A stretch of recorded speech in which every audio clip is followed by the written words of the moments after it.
it's Chako-chan and welcome back to the channel. So today's video is going to be things that I really like about Japanese public schools.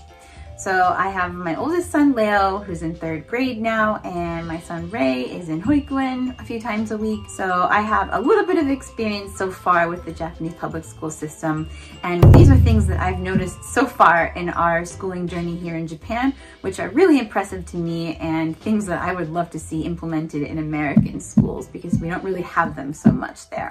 I thought it would be useful to explain here what public elementary school looks like typically in America. Elementary school typically starts from ages 5 to 6 with kindergarten, and then 1st grade begins around age 6 to 7 and ends with 5th grade at around age 10 or 11. Middle school is grades 6 to 8 and high school is grades 9 through 12. The school year is broken down into 2 terms, usually starting in late August or early September with the 1st semester, and 2nd semester begins after the New Year's holiday and ends in June.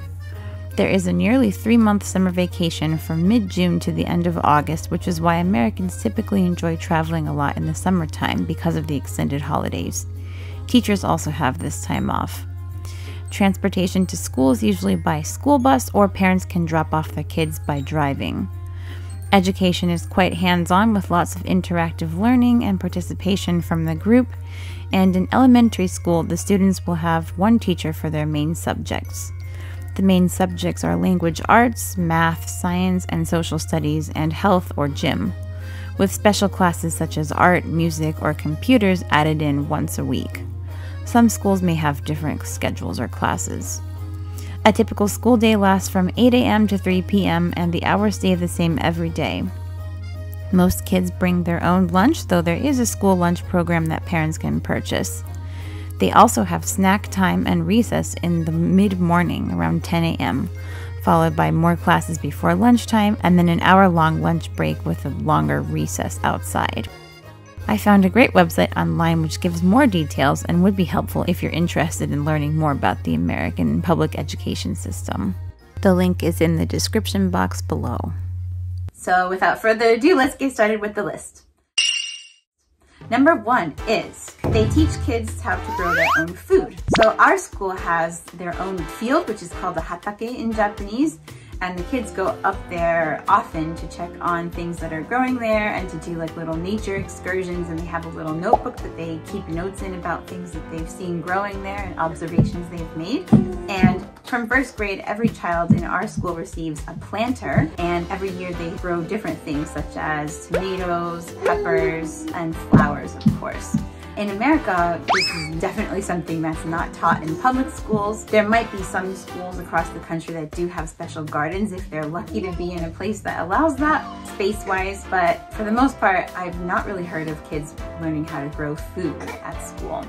I think it's something really important just for the longevity of the human race, for people to be able to know how to grow their own food and where their food comes from, because it will create more of a awareness of the environment and where our food comes from, and helps us to learn how to be healthy.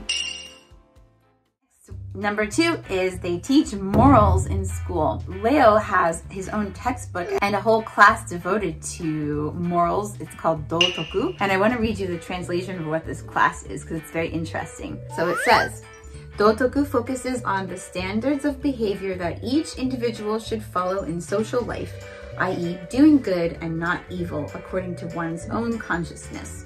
So this class is all about teaching kids morals, how to treat others, how to be respectful, how to conduct yourself in your life, and kind of learn through your own inner consciousness how to interact with other people in the best way for everyone to get along well. This is something that's so impressive. We definitely do not have a class like this in America, let alone an entire textbook focusing on it. And I think it explains one of the reasons why Japanese society is so well organized and people work so well together. Number 3 is they teach kids music. So they start with rhythm in 1st grade, and then they move on to the pianica, complete with teaching the basic fingerings for pianica and piano as well.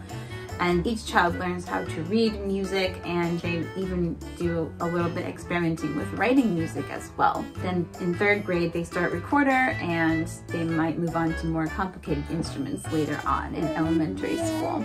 I learned music as a young child from age 6. I played the harp, but that was an outside of school thing that I did, and so I never had any exposure to music during my schooling days. It's just something that's not standard in American schools. Any sort of musical education you would have been elective, at least in my day. I think music is really important. It helps to develop the brain, and for sure I think it made a difference when I learned it on my own as a young child.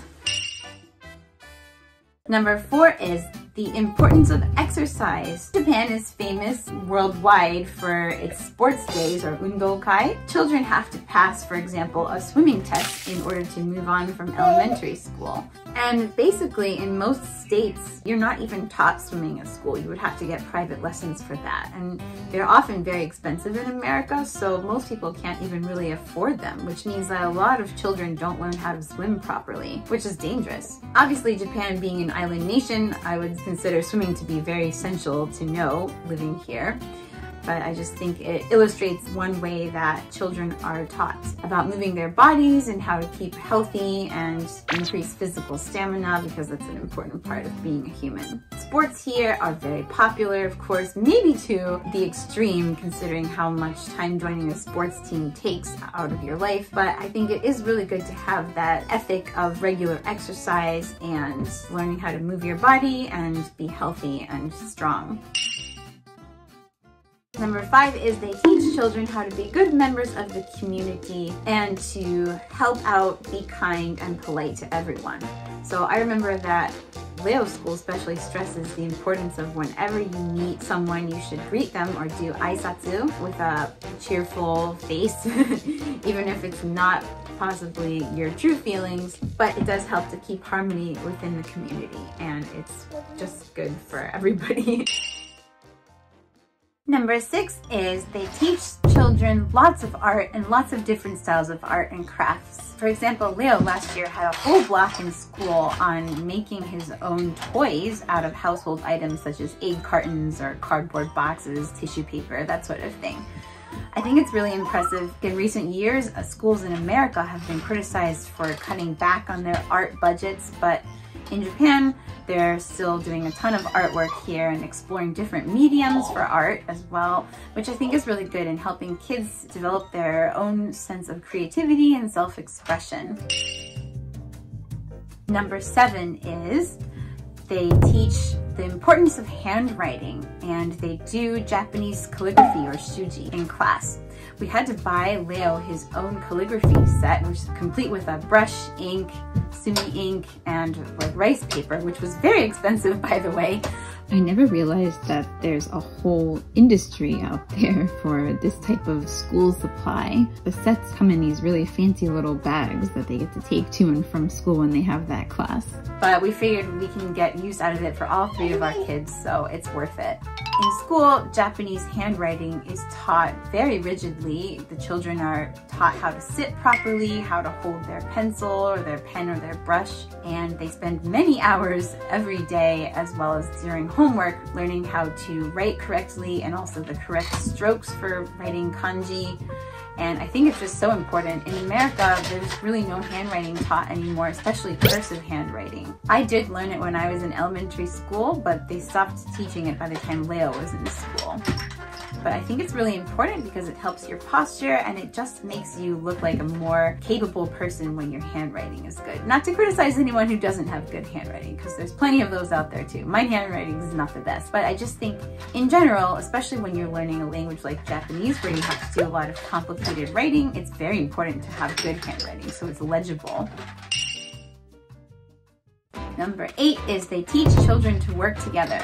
With cleaning, children take turns working together to clean different parts of their classroom, and also when they do kyushoku or lunchtime, they rotate the jobs of serving the food to the kids or handing out chopsticks or distributing rice or bread or milk or whatever it may be. So children from a very young age are taught to work together to keep their classroom running. This fosters a sense of peace and harmony and allows everyone the opportunity to work together. And number 9 is the way they teach math, in my opinion, is much easier in Japan. So in Japan, they spend a great deal of time learning each concept in math, such as addition or subtraction, and they do a lot of rote memorization. Leo had to do math flashcards every night for homework when he was in 1st and 2nd grade. And I think that ensures a good foundation for understanding when you learn the basic concepts of math, and it helps to make things easier down the road when you're doing more difficult equations. From what I can remember of my own education, which was many years ago by now, we did a lot of jumping around all the time, and we didn't spend too long on one concept, and then as a result we would have to go back the next year and review things or spend longer time. And for me, I'm not exactly a mathematically minded person, so it was always really hard for me to follow along and sort of keep up, and for that reason math was not one of my stronger subjects in school. I think in Japan though, because they do so much memorization and a lot of repetitive work, and they spend a long time on certain concepts, it really helps the kids all kind of get up to the same pace and be on the same page, which then will make it in the long run a lot easier for them. So as a result, Leo learned to remember numbers much better, and with that basic foundation in place, it's going to be much easier for him to tackle more complicated math concepts down the road. This is something I wish they would do more in America, especially the skipping around part. I think if they spent more time focusing on one math concept, then many more people would be able to keep up. I think statistically speaking, Japan is much farther ahead compared to other countries in the world than, say, America is. And number 10 is kids learn home ec. For example, sewing and handwork, as well as cooking and those sorts of things. I think this is really important for just basic life skills, and most kids in America are definitely not taught sewing and handwork, I can tell you that. Unless you went to a private school and specifically sought out those kinds of classes, they wouldn't really be offered anymore, or they would be elective, such as in high school, for example. We had to buy a sewing kit for Leo. It was pretty pricey, but I would say that it's very well stocked, and there's all kinds of very useful tools in there, which is good for one day in the future if he moves out and lives on his own.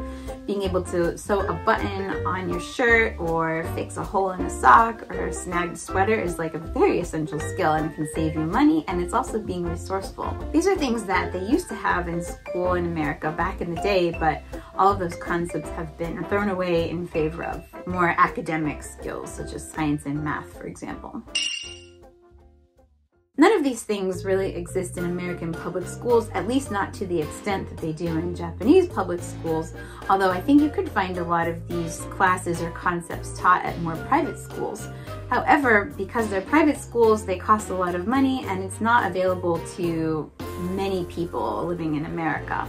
And so it kind of creates this sort of elitist sort of class of people that could afford a private education, and thus a more possibly well-rounded education, whereas everyone in Japan learns these things from a young age. So I believe that if everyone had a good basic foundation in their education, such as they do in Japan, it would benefit and better society as a whole, because everyone is sort of on the same page, and they're taught to be respectful and how to work together and make society run smoothly.